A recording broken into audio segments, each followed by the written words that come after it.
to you on this day. With faith, we kneel down to pray.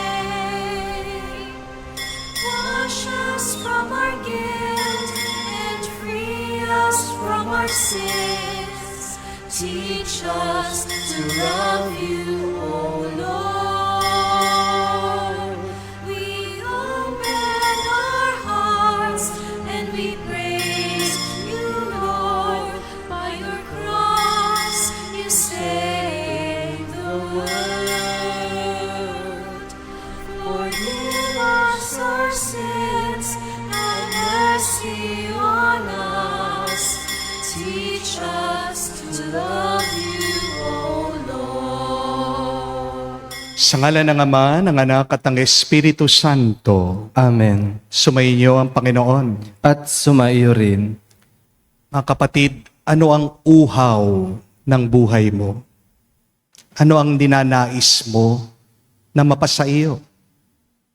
Alam ko, ang iba sa inyo, ninanais ang uhaw nila ay pera para mabayaran na ang mga utang. May nauuhaw na magbago na ang kanilang mga asawa para sumaya-saya ang kanilang pamilya. May nauuhaw sa kagalingan, sa kalusugan dahil may sakit sila para naman magawa nila yung dati nilang ginagawa. May nauuhaw din na magtagumpay na dahil sila ay nalulungkot sa kanilang pagkabigo. At ngayon sa mundo natin, uhaw tayo sa kapayapaan. Ang ating mundo na nasisira dahil sa gera, napakaraming inosenteng namamatay, at maraming mas nahihirapan dahil sa tumataas na krudo. Kapatid, ang tanging makakapagpuno, makakapawi ng uhaw natin, walang iba kundi ang Diyos. Kaya naman tayo bumabalik sa banal na misang ito. Kinikilala natin na mga bagay na mundong ito ay lumilipas. Minsan kahit na mahawakan natin, mapasa atin, hindi pa rin tayo pinupuno. Dahil ang tanging makakapagpuno sa atin ay ang grasya at biyaya ng Panginoon. Aminin natin ang mga pagkakataon na kung saan nakalimutan natin siya. Tayo magpakumbaba. Hilingin natin muli ang kanyang awa para tayo makitang karapat-dapat. Minsan pa makatanggap sa mga banal na misteryo. Hinaamin ko Sa makapangyarihang Diyos at sa inyo mga kapatid, na lubha akong nagkasala sa isip, sa salita, sa gawa at sa aking pagkukulang. Kaya isinasamo ko sa mahal na Birheng Maria, sa lahat ng mga anghel at mga banal, at sa inyo mga kapatid, na ako'y ipanalangin sa Panginoong ating Diyos. kawan tayo na makapangyarihang Diyos, patawarin tayo sa ating mga kasalanan, patnubayan tayo sa buhay na walang hanggan. Amen.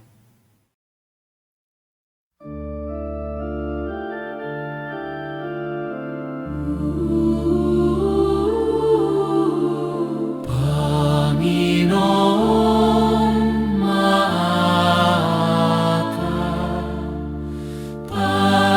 Panginoon, mabaka.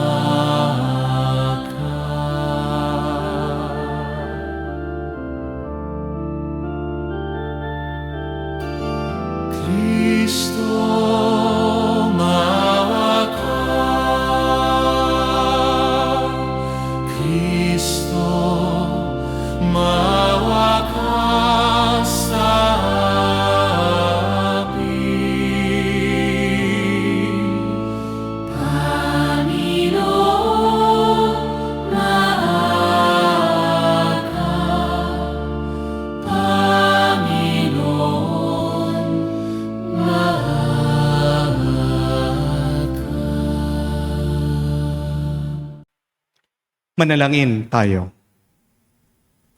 Ama naming makapangyarihan, ikaw ang maibigin at butihin sa tanan.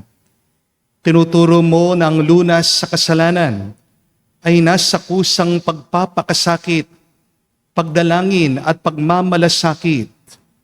Tungayan mo ang aming pag-amin sa nagawang pagsuway upang sa pagpapatira pa ng aming budhi sa iyong harapan, kami lagi mong maibangon dahil sa iyong pag-ibig na tapat. Sa pamagitan ni Jesucristo, kasama ng Espiritu Santo, magpa sa walang hanggan. Amen.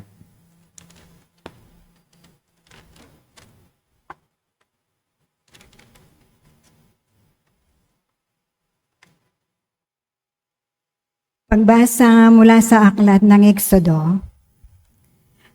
Noong mga araw na iyon, talagang uhaw na ang mga Israelita. Kaya sinumbatan nila si Moises. Inialis mo ba kami sa Ehipto para patayin sa uhaw, pati mga anak namin at mga hayop? Kaya, taimtim na nanalangin si Moises sa Panginoon. Ano ang gagawin ko sa mga taong ito? Ibig na nila akong batuhin. Sumagot ang Panginoon, magsama ka ng ilang pinuno ng sambahayan ng Israel at mauna kayo sa mga Israelita. Dalhin mo ang iyong tungkod na inihampas mo sa ilog at lumakad na kayo. Hihintayin ko kayo sa ibabaw ng malaking bato sa Horeb. Hampasin mo ito at bubukal ang tubig na maiinom ng mga tao. Gayon nga ang ginawa ni Moises, at ito ay nasaksihan ng mga kasama niyang leader ng Israel. Ang lugar na iyon ay pinangalanan nilang Masa at Meriba, dahil dooy nagtalo-talo ang mga Israelita at sinubok nila ang Panginoon. Ang pinagtalunan nila ay kung pinapatnubayan sila ng Panginoon o hindi. Ang salita ng Diyos. Salamat sa Diyos. Panginooy iyong dinggin, huwag niyo siyang salungatin. Panginooy inyong dinggin, huwag niyo siyang salungatin. Tayo ay lumapit sa ating Panginoon, siya ay awitan. Ating papurihan ng batong kublihan nati kalakasan. Tayo ay lumapit sa kanyang harapan na may pasalamat. Siya ay purihin ng mga awiting may tuwa at galak. Panginooy inyong dinggin, huwag niyo siyang salungatin. Tayo ay lumapit sa kanya'y sumamba at magbigay galang. Lumuhod sa harap nitong Panginoon sa ati lumalang.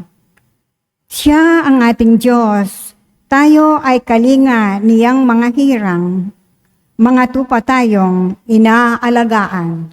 Panginooy inyong dinggin, huwag niyo siyang salungatin.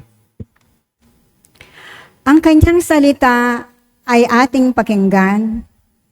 Iyang inyong puso'y huwag patigasin. Tulad ng ginawa ng inyong magulang nang nasa Meriba, sa ilang ng Masa.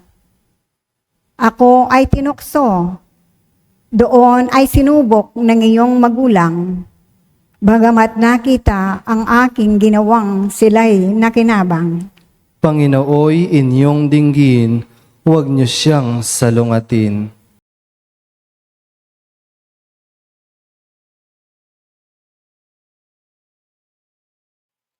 Pagbasa mula sa sulat ni Apostol San Pablo sa mga taga-Roma. Mga kapatid, iyamang napawalang sala na tayo dahil sa pananalig sa ating Panginoong Hesukristo.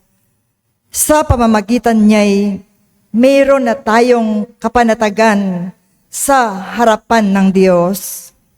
Sa pamamagitan nga niya'y tinatamasa natin ang kagandahang loob ng Diyos at lubos tayong nagagalak sa ating pag-asa na makakasama sa Kanyang kaluwalhatian. Hindi tayo nabigo sa ating pag-asa sapagkat ang pag-ibig ng Diyos ay ibinuhos sa ating mga puso sa pamamagitan ng Espiritu Santo na ipinagkaloob na sa atin. Sapagkat noong tayo'y may hina pa, namatay si Kristo sa takdang panahon para sa mga makasalanan. Mahirap mangyaring ialay ni numan ang kanyang buhay alang-alang sa isang taong matuwid. Bagamat maaring may mga has na gumawa nito alang-alang sa isang mabuting tao.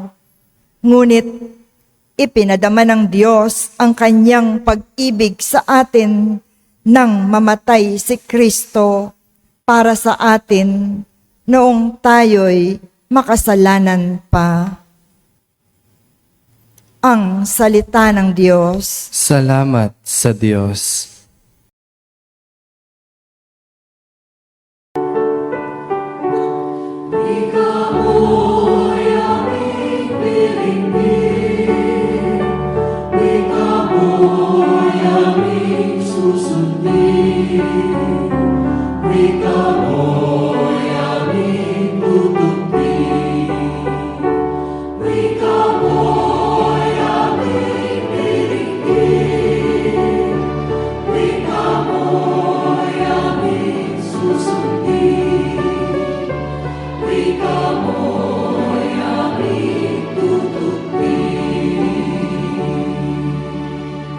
Aming pinananaligan, tagapagligtas ng tanan, Panginoon, kami bigyan ng tubig na bumubuhay upang kami di mauhaw.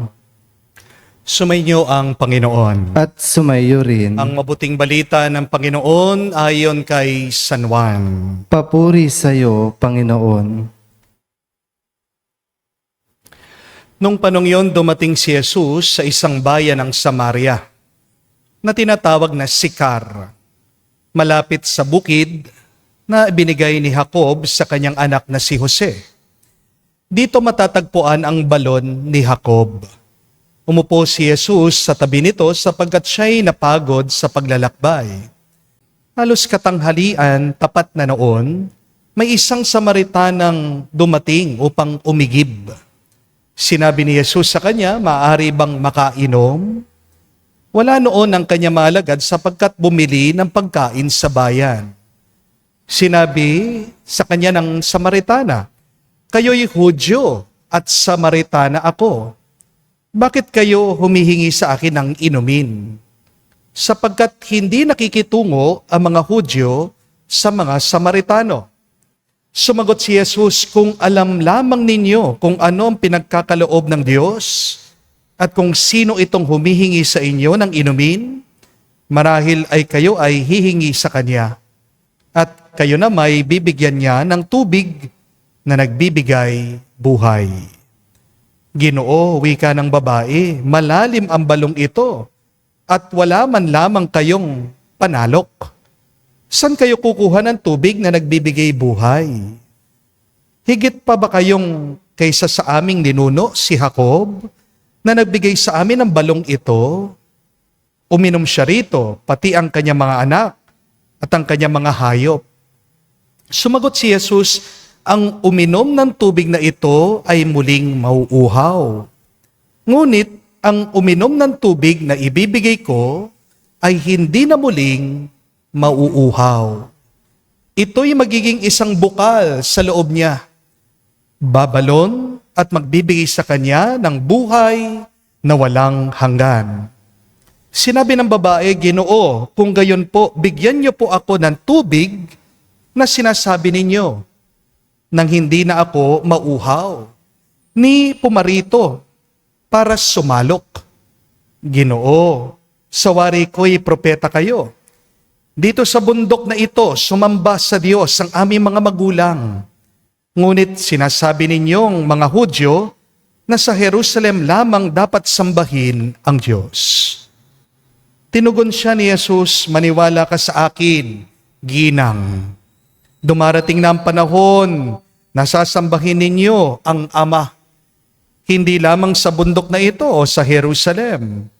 Hindi ninyo makikilala ang inyong sinasamba, ngunit nakikilala namin ang aming sinasamba. Sapagkat ang kaligtasan ay galing sa mga Hudyo. Ngunit dumarating na ang panahon, ngayon na nga, na ang mga tunay na sumasamba sa Ama ay sasamba sa Kanya sa Espiritu at sa katotohanan. Sapagkat ito ang hinahanap ng Ama sa mga sumasamba sa Kanya. Ang Diyos ay Espiritu, kaya dapat siyang sambahin sa Espiritu at sa katotohanan. Sinabi ng babae, nalalaman ko pong paririto ang Mesiyas at tinatawag na Kristo. Pagparito niya, siyang magpapahayag sa atin ng lahat ng bagay. Ako nagsasalita sa iyo, ang tinutukoy mo, sabi ni Jesus. Kaya't paglapit ng mga Samaritano kay Jesus, hiniling nila na tumigil muna siya roon at nanatili siya roon ng 2 araw. At marami pang sumampalataya nang mapakinggan siya. Sinabi nila sa babae, nananampalataya kami sa iyo ngayon. Hindi nang dahil sa sinabi mo, kundi dahil sa narinig namin sa Kanya. Nakilala namin siya ang tagapagligtas ng sanlibutan. Mga kapatid, ang mabuting balita ng ating Panginoon. Pinupuri ka namin, Panginoong Hesukristo. Magandang araw po muli sa inyong lahat. Welcome po sa ating banal na misa at binabati din po natin lahat ng mga sumusubaybay sa atin bawat linggo sa ating banal na misa. Pinagdarasal po natin ang ating mga kapatid na OFW na nasa ibang bansa, naway sila'y manatiling ligtas. Please stay well, be well, and keep safe po sa inyong lahat. Pinagdarasal namin kayo. Tanong lang po, ano po sa tingin niyo ang dasal ng mga dalaga? Depende po sa edad ng dalaga.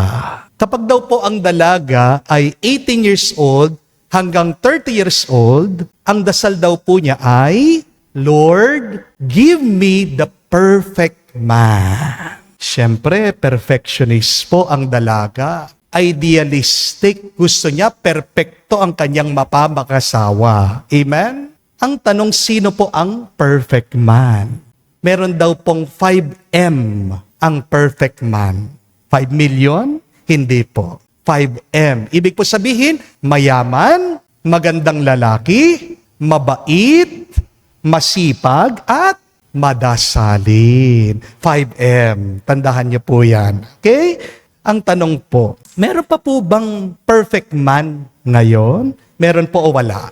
Meron po. Nasaan sila? Nagpari lang nga. Di po ba? Yan nga po, ang dami po nanunukso sa aming mga pari. Ako na lang po, nung last week, nagbigay po ako ng recollection dito po sa isang parokya. Pagkatapos ko pong mag-talk, takbuhan yung mga tao. Papalipit po sa akin, nagpipicture. Sabi nila, I love you, Father! I love you, Father! Pagkatingin ko po, mga katekista, mga lektor, kolektora, Legion of Mary, ang tatanda na, puro mga senior. Wala pong perfect man. Dahil taken na sila ni Lord. Amen? Kaya nga po, pagdating po ng 31 years old ng dalaga hanggang pong 50 years old, iba na po ang kanilang dasal daw. Ano po ang dasal ng dalaga na gusto ng mag-asawa? Sinasabi, Lord, give me a good man. Basta't mabuti lang po, basta't mabait lang po, basta't hindi ako lolokohin. Kahit po hindi po mayaman, Lord, bigyan niyo naman ako ng isang mabuting lalaki para sa akin. Ang tanong po, Meron pa po bang good man ngayon? Baka kakaunti na lang po. Di po ba? Kaya tumatanda po yung babae, nagiging matandang dalaga. Kaya nga po, pag 51 years old na yung dalaga, hanggang 60 years old, ano na po ang dasal nila? Ito po, sinasabi nila, Lord, give me any man. Any man. Kahit sino na lang. Companionship na lang po ang hinahanap nila. Di po ba? Desperado na eh. Last trip na, baka hindi pa makasakay. Hindi po ba? Pero alam niyo po, meron pa rin mga 61 years old hanggang 80 years old. Aba, umaasa pa. Alam niyo po kung ano yung dasal ng mga 61 years old hanggang 80 years old? Ito po, sinasabi nila, Lord, naman. Bakit wala ng man? Di po ba, mga kapatid? Isa po sa mga pinaka-malungkot na karanasan ay yung tumatanda kang mag-isa.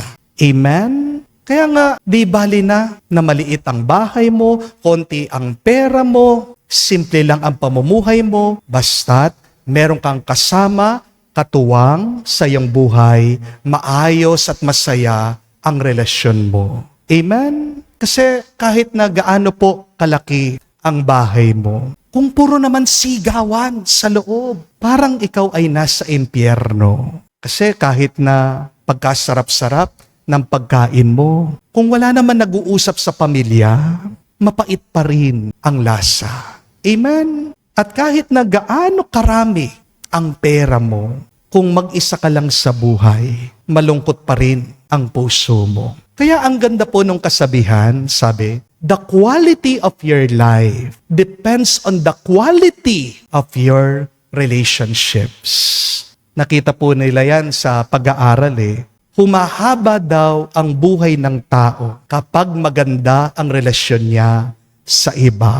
Ang nagpapahaba daw po sa buhay ng tao, hindi po pera, hindi po talino, hindi po yung kanyang trabaho, kung hindi yung kanyang magandang relasyon sa kanyang pamilya, sa kanyang mga kaibigan, sa kanyang komunidad. The happier you are in your relationship, the longer, the healthier, the stronger you will be in your life. Amen? Kaya nagkakasakit po yung mga iba sa inyo eh. Kasi ang papangit, ang papait ng inyong pagsasama. Amen? Ang pinakauhaw ng buhay po natin ay yung naghahanap tayong mahalin tayo at tayo'y magmahal. Pero ang problema po, minsan sa buhay, nauuhaw tayo sa magandang relasyon. Pero mali ang hinahanap nating tubig. Parang po yung babae, dito sa narinig nating mabuting balita, naghahanap talaga siya ng pagmamahal. Pero saan niya hinanap? Sa iba't ibang lalaki. Di niyo po napansin, binulgar siya ng ating Panginoong Jesucristo, nakailan siyang lalaki sa buhay niya. Hindi lang po iisa, hindi lang po dadalawa, naka-anim na siya. Pero kahit po 6 na yung mga lalaking dumaan sa buhay niya, hindi pa rin siya masaya. At ano po ang tanda na miserable, malungkot ang babaeng ito, ang Samaritanang ito? Umiigib daw siya ng tubig tanghaling tapat. Pagkainit-init dun siya lumabas para kumuha ng tubig sa balon. Kasi po baka hindi nyo alam, sa kultura po ng mga Hudyo, Samaritano, ng mga panahon ni Jesus, ang mga babae, kumukuha lang po sila ng tubig kapag umaga. Kasi pag umaga, hindi po mainit. Pero itong Samaritanang babae, kumuha daw po tanghaling tapat. Napakainit. May sinag ng araw. Bakit? Kasi ibig sabihin, walang tao doon sa balon. Pumunta yung babae doon sa balon, doon sa araw, doon sa oras, na walang makakakita sa kanya dahil nahihiya siya. Alam po kasi ng babae, hindi tama yung ginagawa niyang relasyon. Mga kapatid, pansinin niyo po, meron ng iba't ibang lalaki sa buhay ng babae, pero hindi napawi yung uhaw ng puso niya. Di po ba? Pero ito ang mabuting balita. Baka hindi niyo po nakita ang detalyeng ito. may pangpitong lalaki na dumating sa buhay ng babae. Sino po yon? Ang Panginoong Hesukristo. At ano po ang simbolo ng pangpito o number 7 sa Biblia? 7 is the symbol of completeness, fullness, perfection. Yung babae na buhay, 6 ang naging lalaki sa buhay niya. What does number 6 mean in the Bible? It is the symbol for evil. Yan nga po yung demonyo, di ba? 666. 6 is the symbol of lacking, of incompleteness. But it took only one God, one Lord, to feel the thirst, the longing of the soul of the woman. Pinatid ni Jesus ang uhaw noong Samaritanang babae sa pamamagitan ng kanyang pagpapatawad, ng kanyang pag-ibig, ng kanyang pagmamahal. Mga kapatid, maraming mga tao ngayon ang nauuhaw sa pagmamahal. Amen? Kaya kung minsan, may mga tao kumakapit sa maling tao. Merong mga tao nananatili, nagtitiis sa mga toxic relationship. Merong mga tao nagpapakamatay, nagtatrabaho, inaakala kapag ako'y nagkaroon ng pera, tatanggapin ako, mamahalin ako, pero hindi naman. Ginagamit lang sila. Di po ba? Merong mga tao naghahanap ng approval sa social media. Pero tandaan niyo po ito, walang ibang taong makakapagpuno ng uhaw ng puso mo kung hindi ang Diyos. Amen? Kaya nga po, sabi ng ating Panginoong Hesukristo, whoever drinks the water that I shall give will never thirst. Mga kapatid, kapag ang Diyos ang pinanggalingan ng pagmamahal, doon nagiging masaya ang relasyon. Payapa ang pamilya mo at nagiging makabuluhan ang iyong mga araw. Kaya napakagandang tanungin po ang ating sarili. Ano ba talaga ang hinahanap at inaasam ko? Ano ba talaga ang uhaw ng aking puso? Kaya po mga babae, tanong ko lang po sa inyo ito. Ano pong hinahanap nyo, kayo po mga misis, sa inyong mga mister? Di po ba simple lang ang hinahanap nyo sa mga lalaki, sa inyong mga asawa, sa inyong mga mister?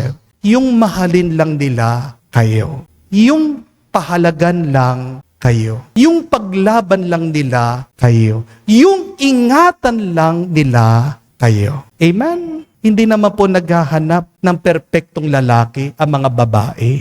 Naiintindihan po nila yun. Wala naman pong perpektong tao sa mundo. Hindi naman po kailangan ng babae sobrang yaman, sobrang gwapo, kamukha ng mga artista. Kadalasan, ang gusto lang talaga ng mga babae ay yung lalaking marunong at tunay na magmahal. Amen? Yung hindi ka iiwanan kapag mahirap na ang buhay. Yung hindi ka niya ipagpapalit kapag meron ng problema. Yung hindi ka niya sasaktan kahit nagalit na siya. Amen? Amen. Mga kapatid, simple lang po ang puso ng mga babae. Gusto lang naman nilang maramdaman na mahal sila. Ngayon po ang tanong ko, baliktarin po natin ha? Sa tingin niyo po, ano naman ang hinahanap ng mga lalaki sa mga babae? Ano pong ninanais ng mga mister nyo sa inyong mga misis nila? Ano po? Akala po kasi ng iba, ang hinahanap namin mga lalaki ay yung magandang mukha, sexy ang katawan, malambing, sweet. Opo, nakakatulong po yan. Pero alam nyo, at the end of the day, bandang huli, kung tatanungin mo ang karamihan ng mga lalaki, ito ang pinakamahalaga para sa kanila. Ang hinahanap ng lalaki ay isang babae na marunong gumalang sa kanya.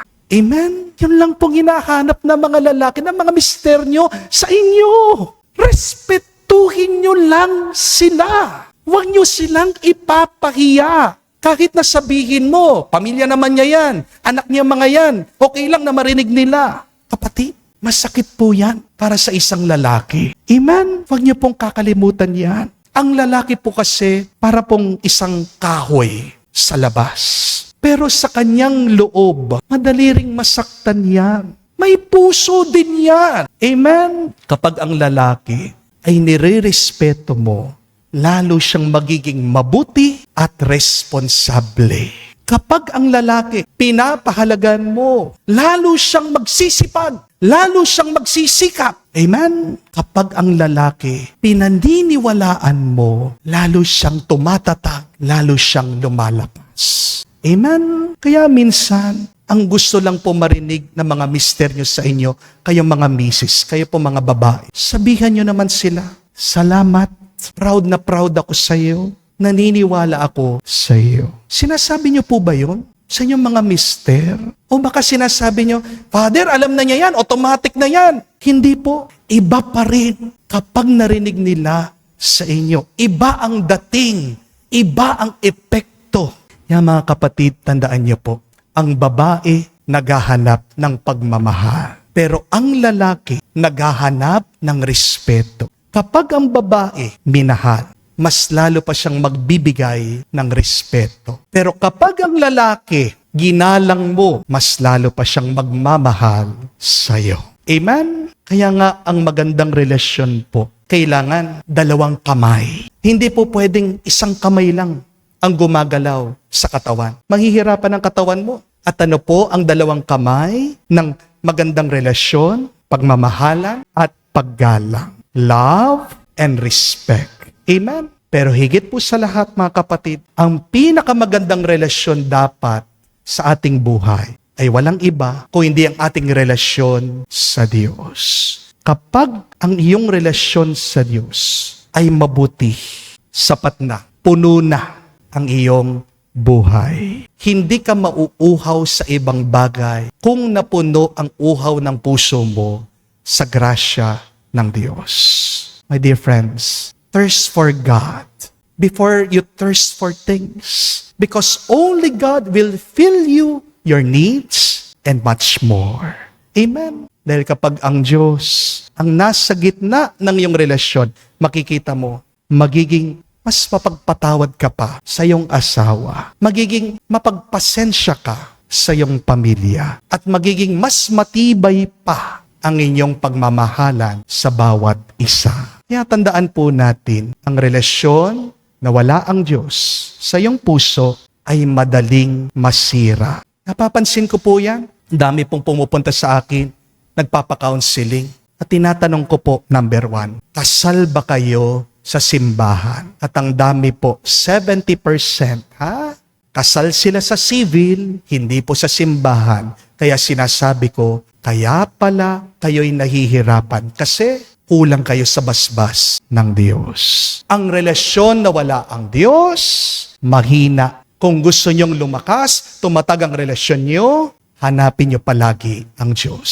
Amen? Meron pong isang bumisita dito po sa parokya. Isa pong matanda. Pagkayaman-yaman po itong matandang nanay. Pero kahit na sa sobrang dami po na kanyang pera, hindi po siya masaya. Binuksan po niya sa akin, kinekwento niya ang kanyang problema. Sabi niya, Father, nag-away kami nung aking kapatid. Dahil lang po sa santo. Kasi meron po kaming puon, meron kaming santo.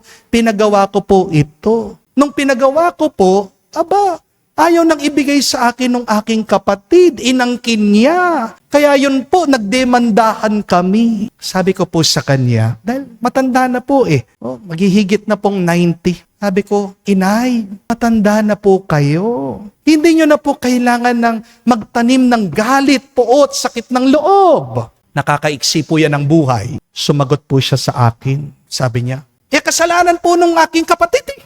Ako po yung nakakatanda. Dapat po siyang magpakumbaba. Ayaw po akong kausapin. Nakakalungkot po, no? Bakit? Una, malapit siya sa simbahan, pero malayo naman siya sa kanyang kapatid.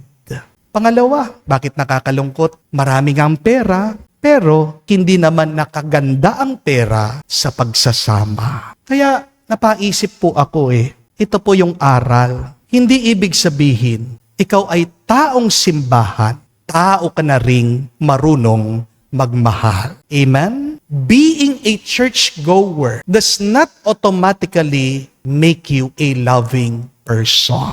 Pangalawa, hindi rin po ibig sabihin marami kang pera na gumaganda na at sumasaya ang iyong pamilya. Amen? Pero mga kapatid, sa gitna ng mga malungkot na kwentong nangyayari sa ating mga relasyon, ito po ang mabuting balita. May pag-asa pa rin. Dahil walang ibang makakapagbigay ng tunay na lunas ng problema ng ating mga puso't ugnayan. Walang iba kung hindi ang Diyos. Na dumadating daw siya bilang isang buhay na tubig. Jesus is the living water. At bilang tubig, ano ang kanyang magagawa? Mapapalamig niya ang mga mainit na ulo. Mapapatahimik niya ang mga pusong puno ng galit.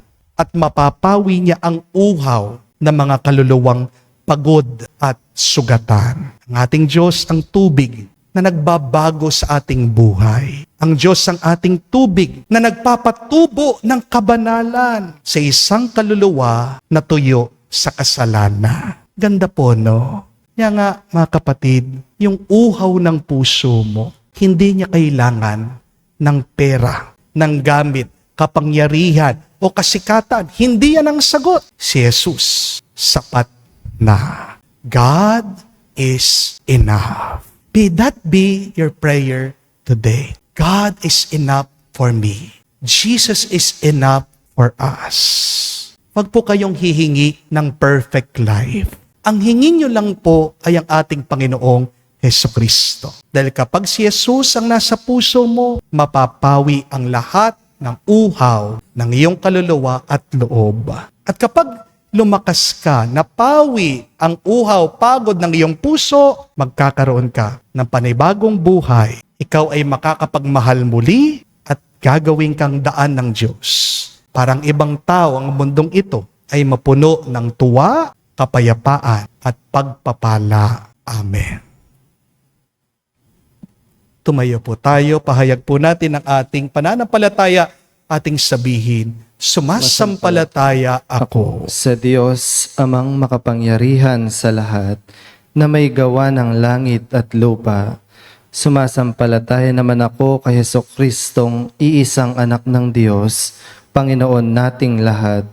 Nagkatawang tao siya, lalang ng Espiritu Santo, ipinanganak ni Santa Mariang Birhen, pinagpakasakit ni Poncio Pilato, ipinako sa krus, namatay, inilibing, nanaog sa kinaroroonan ng mga yumao, nang may ikatlong araw, nabuhay na mag-uli, umakyat sa langit, naluluklok sa kanan ng Diyos amang makapangyarihan sa lahat. Doon magmumulat paririto at maghukom sa mga nabubuhay at nangamatay na tao.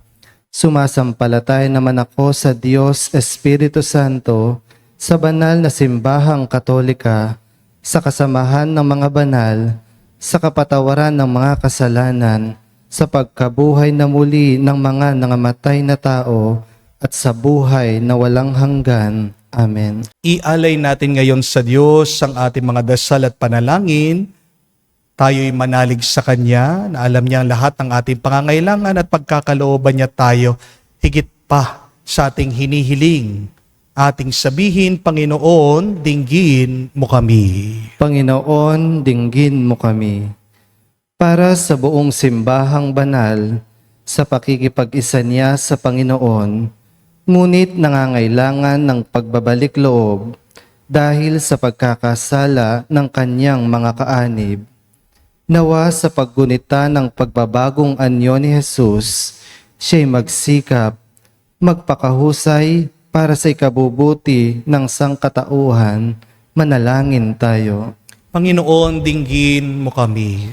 Para sa Santo Papa at sa lahat nating pinuno, nawa magtamo sila ng pagbabagong anyo ni Jesus nang kailangan nilang lakas para harapin ang mga kahirapan sa kanilang misyon. Manalangin tayo. Panginoon, dinggin mo kami. Para sa mga nag-aalinlangan o nagtatatwa sa kadakila at kabanalan ni Kristo, nawa mapaniwala sila ng salaysay ng pagbabagong anyo na si Jesus ay Diyos na totoo at taong totoo, manalangin tayo. Panginoon, dinggin mo kami. Sa katahimikan po ng ating puso, banggitin natin sa Diyos ang ating mga personal na pangangailangan. Panginoong Diyos, tulungan mo kami sa aming pang-araw-araw na buhay sa pagdaan namin sa mga pagsubok ng aming nararanasan. Punuin mo kami sa iyong banal na Espiritu, palakasin kami sa gitna ng mga tukso. Naway, ikaw ay maging gabay namin ngayon at magpa sa walang hanggan. Amen.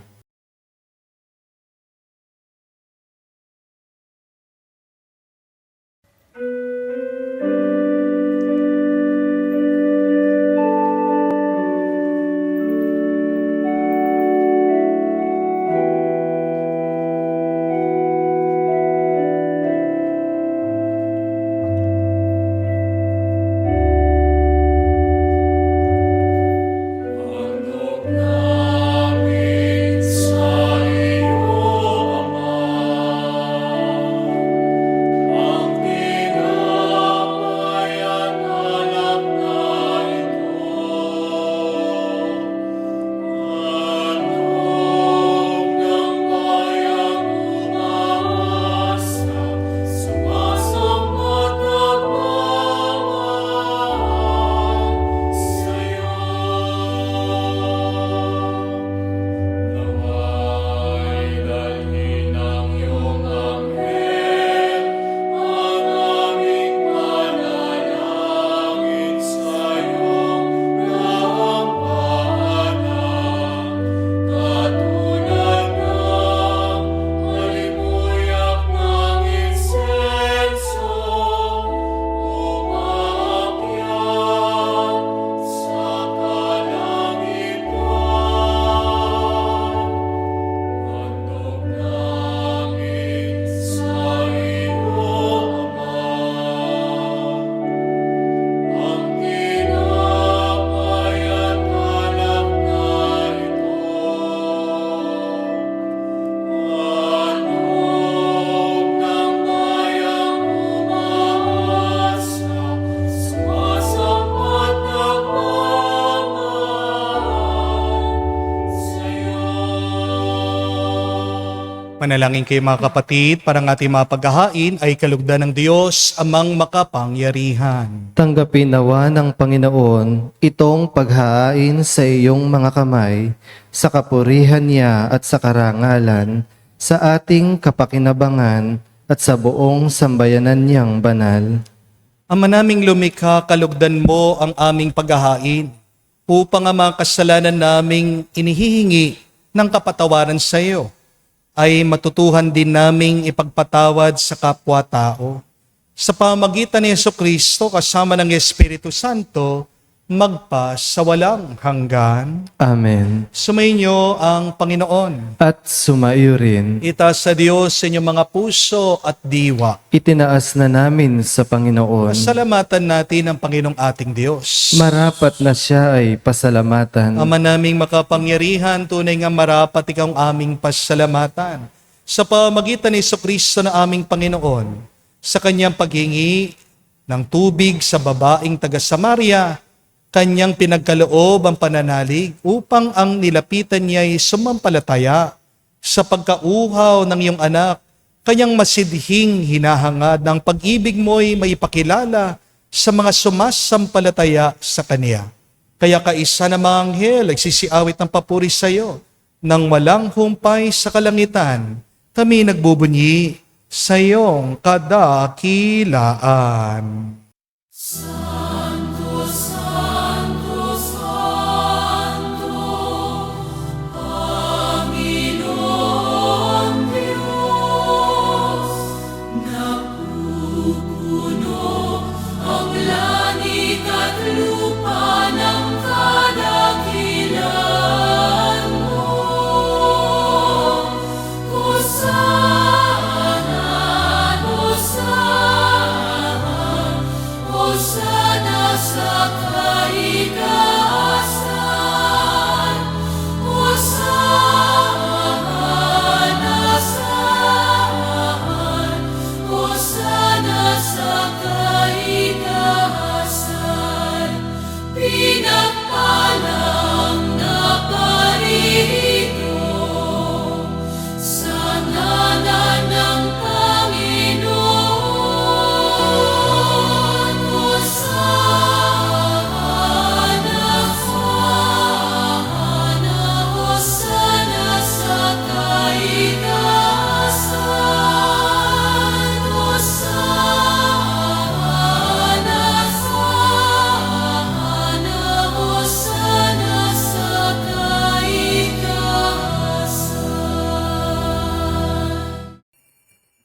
Ama naming banal, ikaw ang bukal ng tanang kabanalan.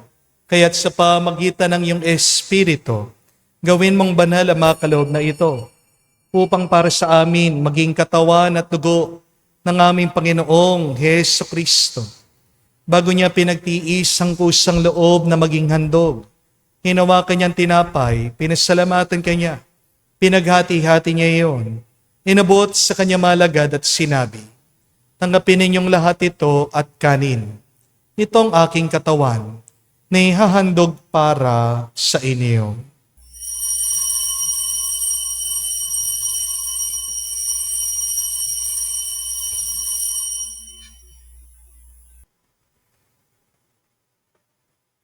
Gayon din naman na matapos ang hapunan, hinawakan niyang kalis.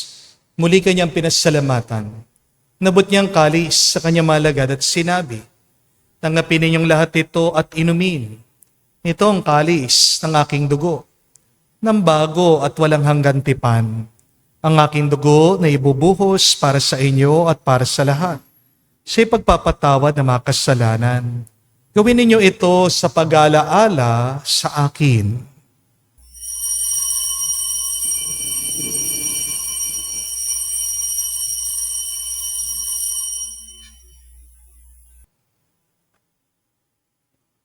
Ang misteryo ng pananampalataya.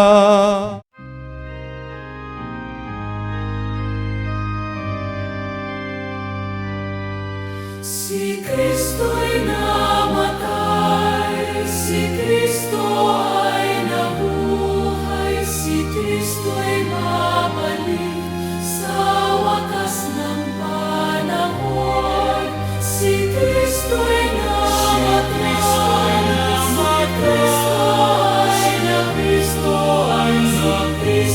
babalik sa wakas ng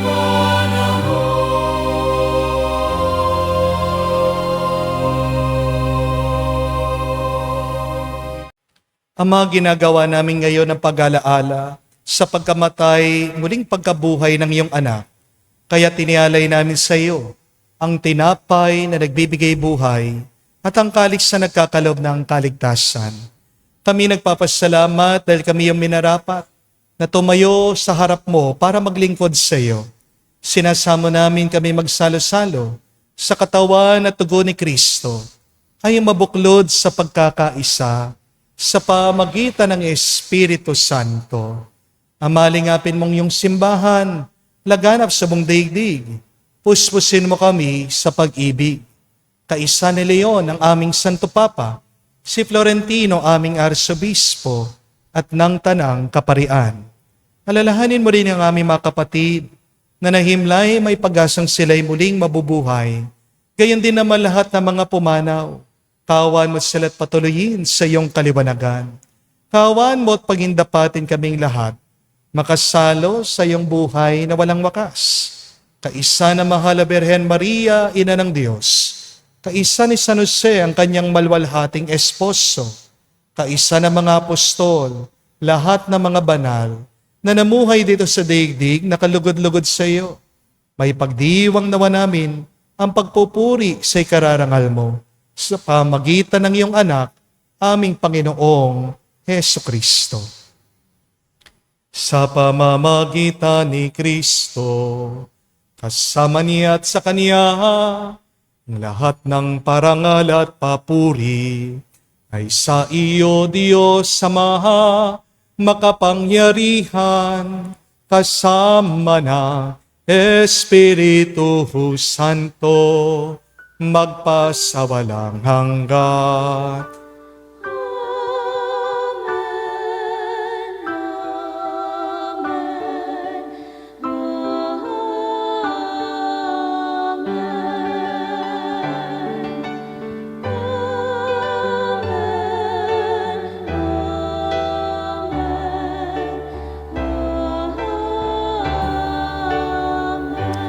Sa nakagaling na utos sa turo ni Jesus sa Panginoon natin at Diyos, ipahayag natin ng lakas, loob.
Hinihiling namin kami adya sa lahat na masama, pagkalooban ng kapayapaan araw-araw, ligtas sa kasalanan, ilayo sa lahat ng kapamakan. Samantalang aming pinanabikan ang dakilang araw ng pagpapahayag ng tagapagligtas naming si Hesu Kristo. Sapagkat iyo ang kaharian at ang kapangyarihan at ang kapurihan magpakailanman. Amen. Panginoong Yesu Kristo, sinabi mo sa iyong mga apostol, kapayapaan ang iniwang ko sa inyo, ang aking kapayapaan binibigay ko sa inyo. Tunghayan mo ang aming pananampalataya at huwag ang aming pagkakasala.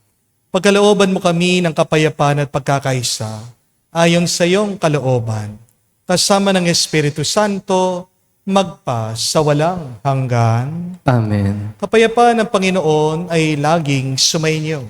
At sumayo rin. Magbigayan po tayo ng kapayapaan sa bawat isa. Peace with you po, kapayapaan po sa inyong lahat.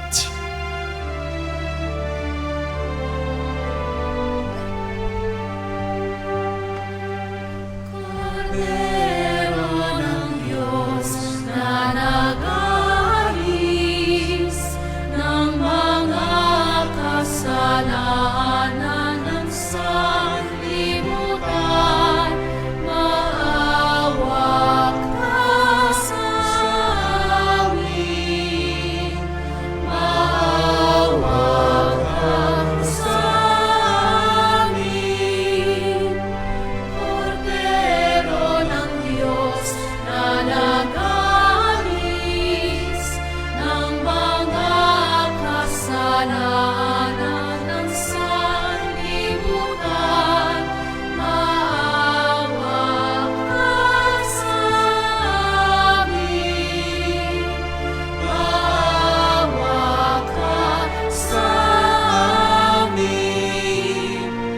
Cordero ng Diyos na nag-aalis ng mga kasalanan ng sanlibutan, ipagkaloob mo sa amin ang kapayapaan. Mga kapatid, naririto ang ating Panginoong Yesu Kristo, ang Kordero ng Diyos.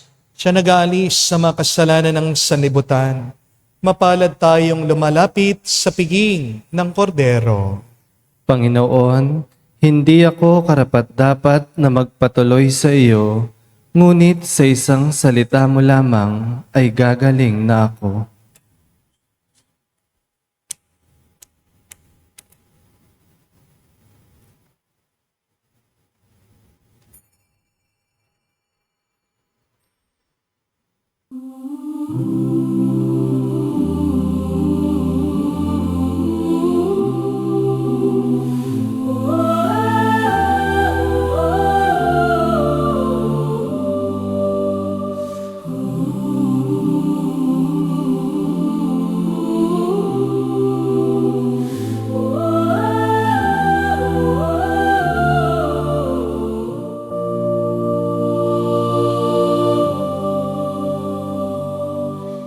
Tanging hiling ko sa'yo, Panginoon, tinig mo marinig ko ngayon sa buhay ko. Uhaw ang aking puso sa pag-ibig kalinga mo. Awa mo't biyaya, padama mo, O Diyos.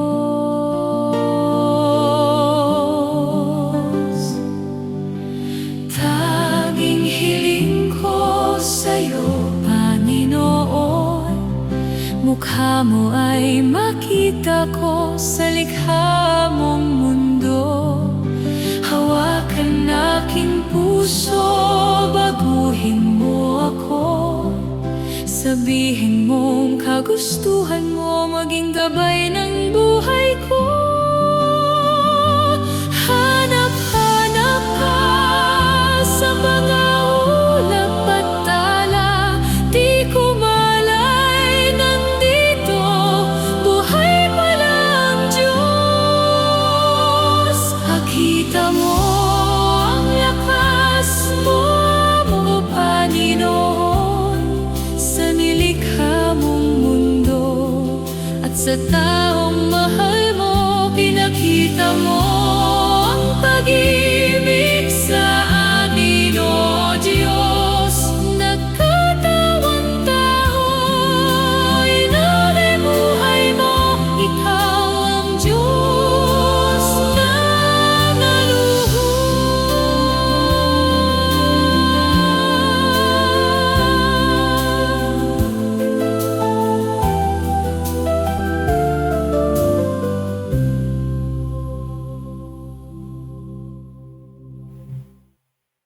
Lumuhod po tayo para sa panalangin para sa mga may sakit. Panginoong Hesus, lumalapit po kami sa iyo ngayon upang idulog ang kagalingan ng mga may sakit. Haplusin niyo po sila at pagkalooban ng panibagong lakas upang sila ay muling makapaglingkod sa iyo. Patawarin niyo po sana sila sa kanilang mga kasalanan at pagkalooban din ng kagalingang pangkaluluwa. Amen. Sa katahimikan po ng ating puso, pagdasal po natin ang ating mga kapatid na may sakit. Hinihiling namin ito sa ngalan ni Kristo, aming Panginoon. Amen. Panalangin para sa mga OFW, lalong-lalo na mga OFW po natin sa bansa na merong gera sa kasalukuyan. Ama, pinapanalangin namin sa iyo ang natatanging kahilingan ng lahat ng mga nagtatrabaho sa ibang bansa. Tulungan mo sila bawat sandali ng kanilang buhay habang nasa ibang bansa. Palakasin mo sila kapag pinanghihinaan sila ng kalooban. Pagalingin mo sila tuwing nagkakasakit. Aliwin mo sila kapag nalulungkot sila.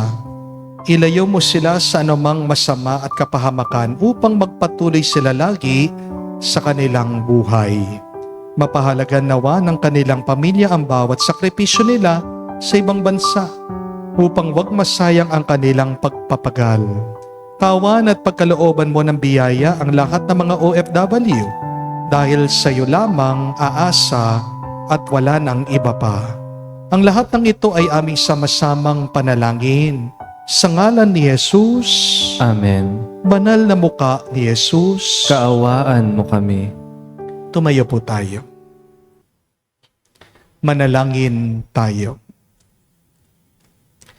Ama naming mapagmahal, sa pakikinabang namin sa iyong banal na piging, pinagsalu-saluhan namin ang bigay mong pagkain. Ang ginaganap namin ngayon sa pagdiriwang ay lubos nawang mangyari sa gawain namin araw-araw. Sa pamagitan ni Jesucristo kasama ng Espiritu Santo, magpa sa walang hanggan. Amen. Ang bilang po na 6 o 6 ay simbolo po ng kakulangan. It is incompleteness. Pero ang pang-7 ay ang pagkabuo. May 6 na lalaking dumaan sa buhay ng babae. At ang kwento ng babae na Samaritana ay kwento po nating lahat. Tayo din madalas, meron tayong mga 6 na lalaki sa ating buhay. O 6 na inaakala nating magpupuno sa ating puso at kaluluwa. Pero naway maalaala natin ang mabuting balita na ang pang-7 lalaki na dumating sa buhay niya, siya nagpuno sa uhaw ng kanyang kaluluwa. Only Jesus can quench your thirst. Only God is enough. Magandang pagnilayan po ito. Ano yung 6 na mga lalaki o mga bagay na pinampapalit ko minsan sa Diyos, inaakala ko, yan ang magpupuno sa akin ng tuwa, sa akin ng saya. Ilista niyo po yan. Gawin niyo pong subject, topic ng inyong confession. Yan yung 6 na Diyos-Diyosan mo. 6 na idols mo. Naway, huwag niyo pong palampasin ang Kwaresma na hindi kayo makapagkumpisal. Go to confession and confess to God, to the priest, this 6 that you have replaced God for. At pagkatapos mo magkumpisal, araw-araw, sabihin mo, God is enough. Jesus is enough. Hayaan mong yan ang magpalakas sa iyo para pagpatuloy mo ang mission mo dito sa mundo na may tuwa at may saya. Sumainyo ang Panginoon. At sumayo rin. At kayo po ay basbasan ng Diyos, makapangyarihan sa lahat. Sa ngalan ng Ama, ng Anak, ng Espiritu Santo. Amen. Ang ating misa ay natapos na. Pumayo kayo sa kapayapaan ni Kristo. Salamat sa Diyos.